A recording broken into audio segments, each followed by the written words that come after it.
Hello, my name is Lee Foulkes. How do you distract Americans from talking about the Epstein files? Simple. Start a war with Iran, which poses absolutely no threat to the USA homeland. Donald Trump is now sending Americans to die for Israel. On February 28th, the infallible USA President Donald Trump, in his infinite wisdom, succumbed to Israeli Prime Minister Benjamin Netanyahu's mandates and began indiscriminately bombing Iran. The Pentagon tagged the invasion with the moniker Operation Epic Fury, colloquially known as Operation Epstein Fury. I think it was the great American journalist Max Blumenthal who coined that term. The Epstein class's invasion of Iran by the Israeli world hegemon. In just the first 13 months of Trump's second term, Netanyahu visited the U.S. Capitol in either Washington, D.C. or Trump's billionaire's coven in Mar-a-Lago, Florida, 7 times. And I think it might be eighth time. Just a couple of days ago, I think Netanyahu went to Mar-a-Lago again to pound his fist on the desk and tell Trump what he will be doing in the upcoming days and weeks. That sets an all-time record for visits by a foreign leader in such a short span of time. He made it an imperative that Trump will be invading Iran, whether he wanted to or not. After all, it's Trump's donors who really set the agenda. That's people like Miriam Adelson, Paul Singer, and other billionaire donors such as them. Trump's Board of Peace bombings. Donald Trump is demonstrating to the world how his new Board of Peace, which he intends to replace the United Nations, is succeeding as the Netanyahu Trump tag team launched airstrikes on Iran starting on February 28th. One of the strikes was on the Shajira Taiba Girls Elementary School in the southern Iranian city of Ninab, killing more than 160 people, most of them schoolgirls between the ages of 6 and 12. The death toll also included staff and teachers at the school. The all-girls primary school was reportedly struck by 3 missiles in a triple tap strike, which completely demolished the building in broad daylight while packed with students. Now, the reason they do a triple tap strike is because the first time, if they see any survivors, they might have been some still girls who were not dead yet, so they would strike it a second time, and then even a third time just to make sure they were all dead. I'm sure Secretary of War monger Pete Hegseth got his rocks off on that one. This infuriated Iranians, regardless of their political affiliation. They all banded together to repel Benjamin Netanyahu and Jared Kushner's Greater Israel Project, which intends to annex Iran to their ever expanding empire, which has already had the Arabian Gulf Coast countries, the GCC countries, securely tucked under their wing for the past 6 decades, but who are now being punished by Iran, meaning these British style family monarchies of the GCC may have their days numbered, and their century long hedonistic party may soon be coming to an end. To boot, Iran's Mir news agency reported that at least 2 more students were killed by another Israeli attack that hit another school located east of Tehran. After demanding the Nobel Peace Prize a few months ago, another one of Trump's peace overtures included Israel's bombing of the Gandhi Hospital in Tehran on March 1st. Patients were evacuated from the hospital while nurses transferred infants to another location. The death toll was unknown. Israel has exported its Gaza policy not only to American cities such as Los Angeles, Chicago, and Minneapolis, but now to Iran, not to mention Lebanon. Zionist gangsterism is now international. Ayatollah Ali Khomeini had always renounced nuclear weapons, but Israeli decided to just kill him anyway. Ayatollah Ali Khomeini had served as Iran's supreme leader since 1989. Over his 36-year tenure, Khomeini has been one man who prevented Iran from developing nuclear bombs based on religious grounds, that these weapons of mass destruction violate Islamic ethics. Meanwhile, Donald Trump had been lying, saying Iran has developed nuclear weapons, mimicking his boss Benjamin Netanyahu, who has been making that false claim now for 30 years, since 1996. Trump demanded that Iran stop enriching uranium, even down to 0%. It can be enriched up to 60% for civilian nuclear energy purposes only. Nevertheless, Khomeini agreed to even bring it down to 0%, but Trump didn't want to hear it. The Trumpster fire was going to bombard Iran anyway, and he let Israel kick it off by firing its first six missiles at the residence of the 86-year-old supreme leader, killing him immediately as the opening salvo to commence the 2026 Israel Iran war. Khomeini had predicted his own death, knowing they would target him, and did not even flee and hide. He refused a bunker if all Iranians did not have a bunker also, which they clearly did not in the nation of 93 million people. Khomeini has now become a martyr in Iran, and the whole nation has closed ranks behind him. Trump's policy has no rhyme or reason. He just simply blindly obeys Netanyahu's dictates, regardless of the boundless recklessness or immorality involved. The effect on gas prices. Donald Trump has demonstrated his flippant disregard for his own MAGA base, which, like most Americans, is very concerned with cost of living issues in the United States. His invasion of Iraq led them to closing the Strait of Hormuz in the Arabian Gulf, which immediately shut down the lucrative oil and gas economies of the Arabian Gulf oil kingdoms, including Kuwait, UAE, Qatar, and Saudi Arabia. Iran fired a missile at one of the oil tankers which tried to pass, disabling it, which caused all the other tankers in the Gulf to turn around and anchor in place north of the Strait of Hormuz. Meanwhile, the Houthis in Yemen have shut down the Bab el Mandab Strait in the southern Red Sea to cut off any ships bound for the Zionist entity in the eastern Mediterranean Sea. This tandem of Iran and the Houthis will also cause insurance premiums on these oil tanker ships to immediately become prohibitively expensive, so the economies of these Israeli aligned uber oil rich kingdoms will begin to tank immediately. These Gulf countries didn't even want this war with Iran because they knew how it would so quickly devastate their economies. But the votes of Israel's vassals don't count. Only Benjamin Netanyahu's vote counts, as he customarily has the mafia don doubled over the oil barrel. World oil prices based on supply and demand will cause prices to skyrocket, which could see Americans and the rest of the world likely facing probably a 50% to 100% increase in gasoline prices over the next month. But just in the first week alone, gas prices have gone up about 10% in most American states. But Donald Trump need not worry. All of his personal gas prices are picked up by the American taxpayer as he jets back and forth each week between Washington, D.C. and his billionaire's coven in Mar-a-Lago, Florida, home of the late, great Jeffrey Epstein, one of Trump's neighbors there in Palm Beach. Surely, Trump's MAGA base will have no issue with rising gas prices because they naturally put Israel's interests ahead of their own pocketbook. Surely they don't mind the once great American middle class being further hollowed out to further benefit the Epstein Mar-a-Lago billionaire class. They need not worry. All of the billionaire's money will no doubt trickle down to them, right? Yeah, that's what Ronald Reagan said.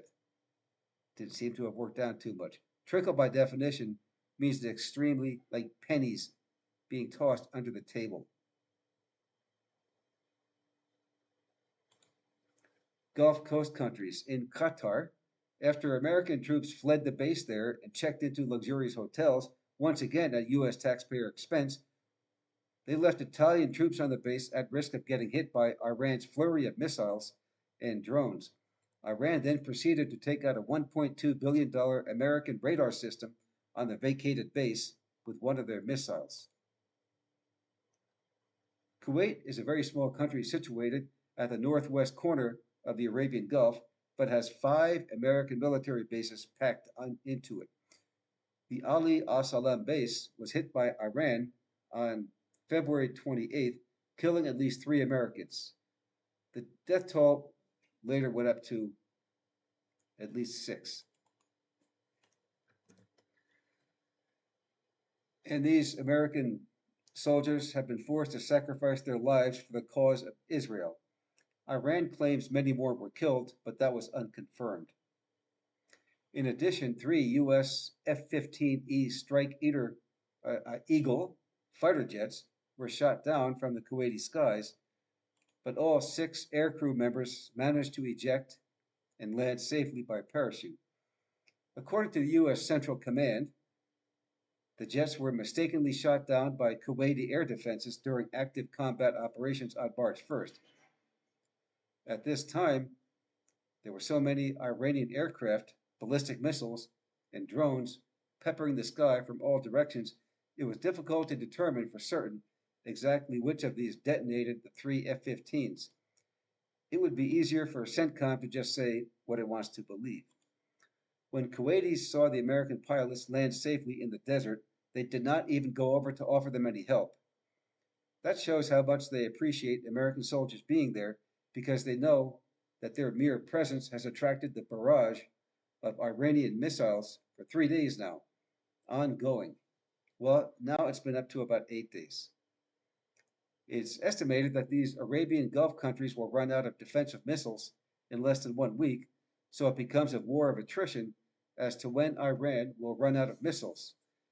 But they will more than likely far outlast the Gulf countries, which have been imploring the U.S. for more, but supplies are apparently depleted after 4 years of the NATO-Russian war. The three fighter jets that got shot down cost Americans taxpayers $3 million apiece.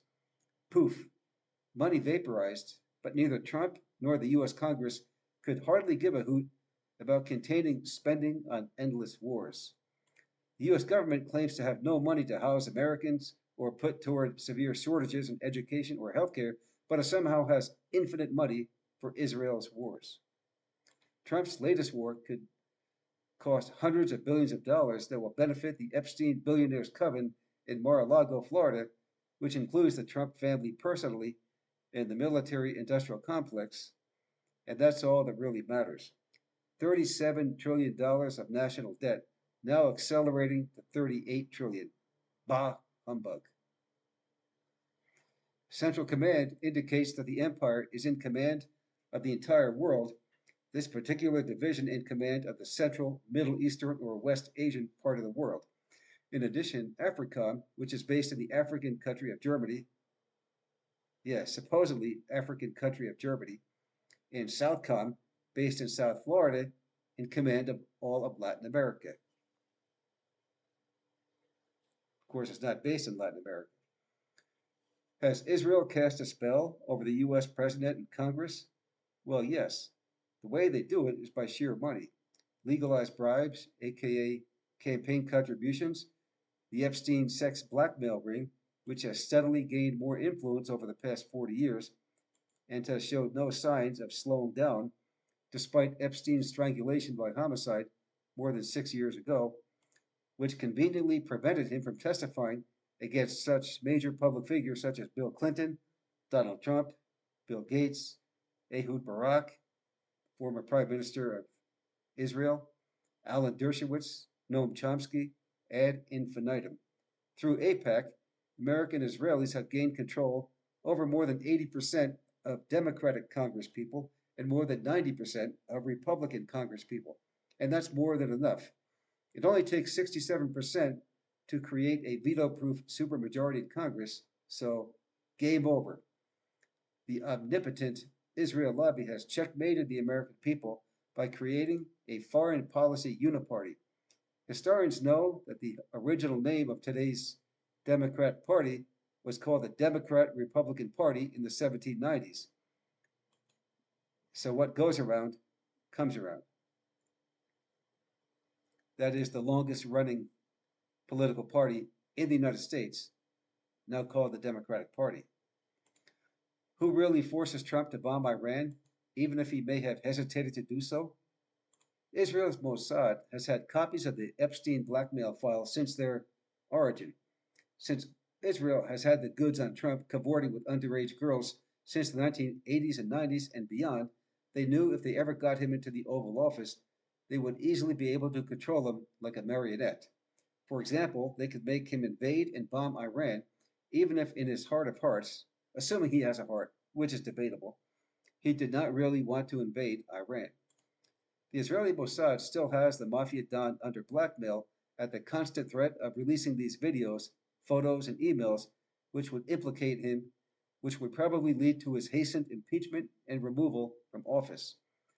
Therefore, Trump takes orders from Benjamin Netanyahu, in addition to billionaire Israeli first donors like Paul Singer, Miriam Adelson, and even his son in law Jared Kushner of Livingston, New Jersey, whose father Charles, the mega landlord, raked in billions of dollars of revenue from sky high New Jersey rents and ruthless evictions, who got Trump's daughter Ivanka to convert to Judaism for the privilege of marrying up to one of God's chosen people. The Epstein files will probably never be fully released by the FBI, as Trump and bug-eyed podcaster and grossly unqualified FBI misdirector Kash Patel bragged that they would be in early 2025 to roaring MAGA crowds of approval, but the world-class con artist Trump would later debase his own base by heavily redacting the files to protect himself and his dear friends. After all, why would Trump need the MAGA base anymore? He still has nearly 3 years left in his term, and when that's over, he intends to finagle his way to remain on as lifetime dictator. By March 2nd, Netanyahu had run for cover in Germany as Iran was dropping hundreds of missiles and drones all over Israel, while Netanyahu's son was sitting in the lap of luxury, hopping the gay bar scene in Miami. Trump worships the Trinity, me, myself, and I. Trump is reputedly an atheist, but can he really be an atheist if he believes that he himself is God? Good rhetorical question. Trump has been classified by professional psychologists as the prototypical malignant narcissist. He has used his position as president of the United States to increase his personal fortune by at least $3 billion, largely due to his family's crypto ventures. Another report from January 2026 estimates his total profiteering from all sources, including crypto, has hit $4 billion and growing at breakneck speed. Despite his insatiable appetite for accumulating personal wealth, even with a clear conflict of interests, Congress is too corrupt itself to prosecute him, lest they expose themselves as well. So Trump is effectively immune to any prosecution while in office. Remember back in 2015 when he ran for office, also 2016, he bragged about being a self-funded billionaire and that he would not be relying on donations from anybody. Well, that turned out to be a big lie because he's been accepting hundreds of millions of dollars from these Zionist billionaires in both his first and second terms. The Trumpster fire will not be prosecuted for sicking the ICE goon squads to kill Alex Pretty, a beloved VA nurse in Minneapolis, and an innocent protester and legal observer, Renee Good, for simply exercising her First Amendment right to free speech. Trump will not be prosecuted for clamoring that he would release the Epstein files, but that turned out to be just another one of his bloviating hot air lies. He will not be prosecuted for the illegal abduction and imprisonment of Nicolas Maduro in Venezuela and the continued financing of the ongoing genocide in Gaza.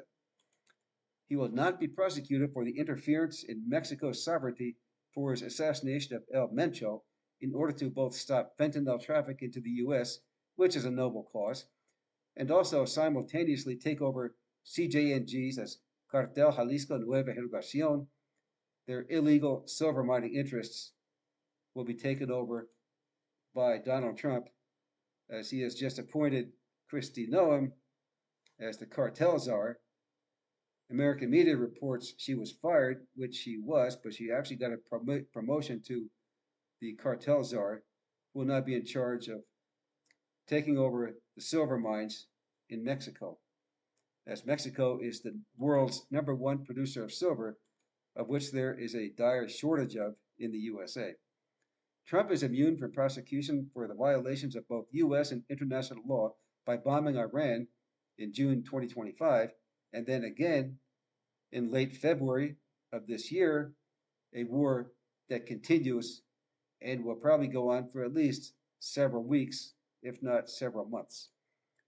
Donald Trump will not be prosecuted for blocking Cuba's oil supply from Venezuela and starving the Cubans to death in March 2026. Trump forced Venezuela to ship the oil to Israel instead of Cuba to support their genocide in Gaza after Nicolas Maduro had long been outspoken about supporting the oppressed Palestinians, which is criminal in Trump's and the Zionists' eyes. Donald Trump will not be prosecuted for stealing Venezuela's oil revenue and depositing it into a bank account that he recently opened up in Qatar. He initially forced Venezuelan President Delcy Rodriguez to deposit $500 million of Venezuelan oil revenue in this Qatari account, which Trump controls. After Trump was caught doing this in mid-February, just a few weeks ago, Venezuela's oil revenue was no longer being sent to this Qatar national bank account. In his infinite human compassion, Trump initially promised to kick back some of this money to the now poverty-stricken Venezuelan people at his sole discretion, of course. Since Trump has never lied about anything, surely they'll be in good hands with the altruism of the Trumpster who killed about 80 of Maduro's bodyguards in order to abduct him. Of course, he will not be prosecuted for that also, although it blatantly violates both U.S. and international law. Not a lot of checks and balances from the legislative and judicial branches of the government that was formerly celebrated by the world as the paragon of democracy. So if you like this video, please hit like and subscribe, and check back for a future video coming up soon. Thank you. Bye.